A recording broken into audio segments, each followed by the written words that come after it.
शास्त्रों में कहा गया है, शिक्षक और शिक्षित व्यक्ति सब जगह सम्मानित है। हमारे देश में शिक्षा बहुत जरूरी हो गई है। बिना शिक्षा के कोई जॉब नहीं मिलती है।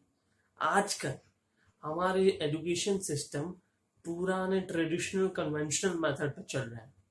जी हाँ, आप सबका स्वागत है मेरी चैनल पर। मैं हूं Prateek Kotecha, founder and CEO of financier. जैसे आपने की थंबनेल पे पढ़ा कि एजुकेशन सिस्टम को चेंज करने की जरूरत है। हाँ, क्यों जरूरत है? क्योंकि हमारे एजुकेशन सिस्टम वही पुराने ट्रेडिशनल मेथड से, कन्वेंशनल मेथड से बच्चों को रटाते हैं। रट के आपका हाल बिल्कुल इनकी तरह हो जाएगा जो है 3 इडियट्स में बताया गया। वो ये हमारे देश में ग्रेजुएट्स पैदा हो रहे हैं, लेकिन उतने कंजम्पशन नहीं हो रहे इंडस्ट्री में। यहाँ अंडर एम्प्लॉयमेंट का प्रॉब्लम है, अनएम्प्लॉयमेंट का प्रॉब्लम नहीं है, स्किल की कमी है। हमारा दुनिया के सभी देशों में इंडिया सबसे यंगेस्ट कंट्री है।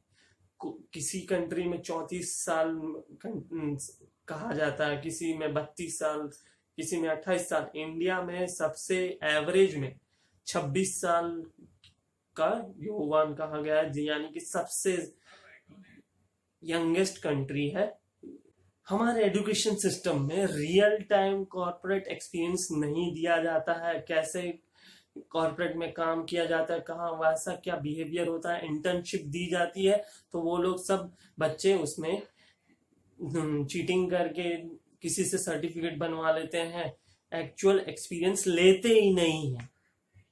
तो इससे क्या उनका लॉस हो रहा है? उन्हीं का फ्यूचर खुद का बर्बाद हो रहा है। उनके पास स्किल नहीं है तो वो आगे नहीं बढ़ पा।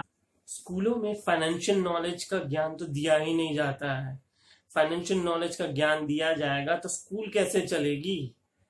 ये भी एक बहुत बड़ी दिक्कत है स्कूलों की।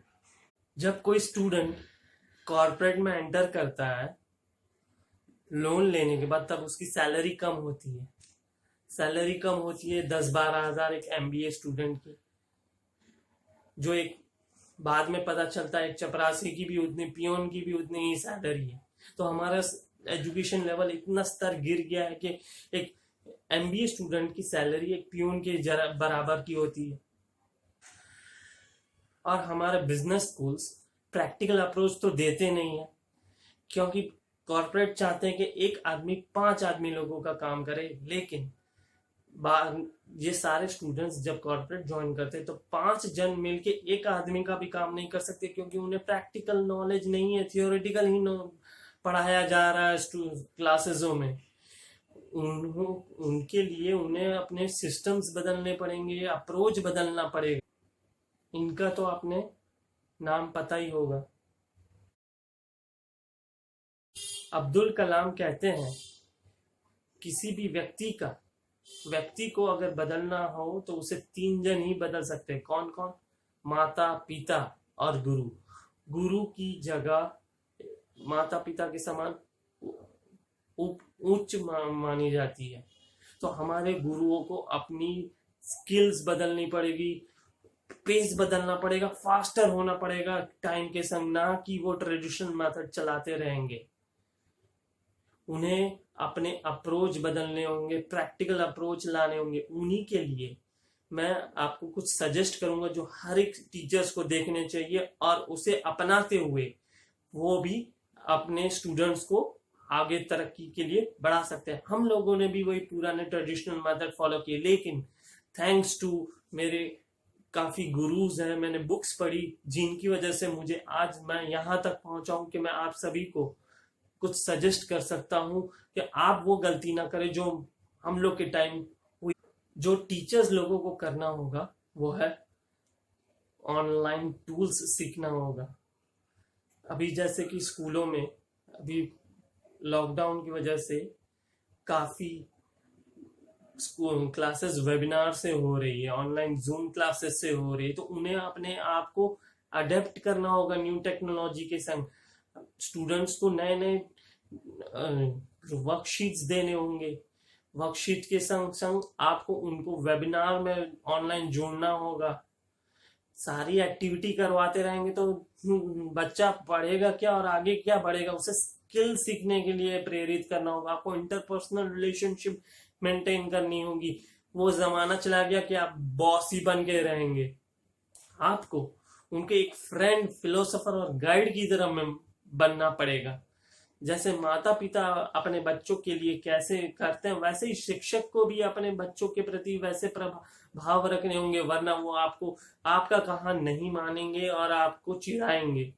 उससे बेटर है कि बदलते वक्त के संग आप अपने आप को खुद को बदलें। और अभी टीचर्स लोगों के लिए काफी कोर्सेज आ गए हैं, जैसे कि creative writing, content writing, public speaking, story telling. ये सब आप अपने ऑनलाइन टीचिंग, ये सब आप सीख सकते हैं। अपने आप को अपडेट रख के अपने स्टूडेंट्स को इनोवेटिव वे से, प्रैक्टिकल वे से सिखा सकते हैं। तभी अपना इंडिया स्किल्ड बनेगा और अनएम्प्लॉयमेंट तो दूर, अंडर एम्प्लॉयमेंट भी दूर हो जाएगी। और इसीलिए मैं आप सभी टीचरों से निवेदन करता हूं कि आप अपने आप को बदलिए और अपने इस स्टूडेंट्स को आगे बढ़ाइए। जिससे स्टूडेंट्स आगे बढ़ेगा तो अपना इंडिया और आगे बढ़ेगा। मेरे इस वीडियो को सुनने के लिए आप सभी का प्रेम पूर्वक धन्यवाद।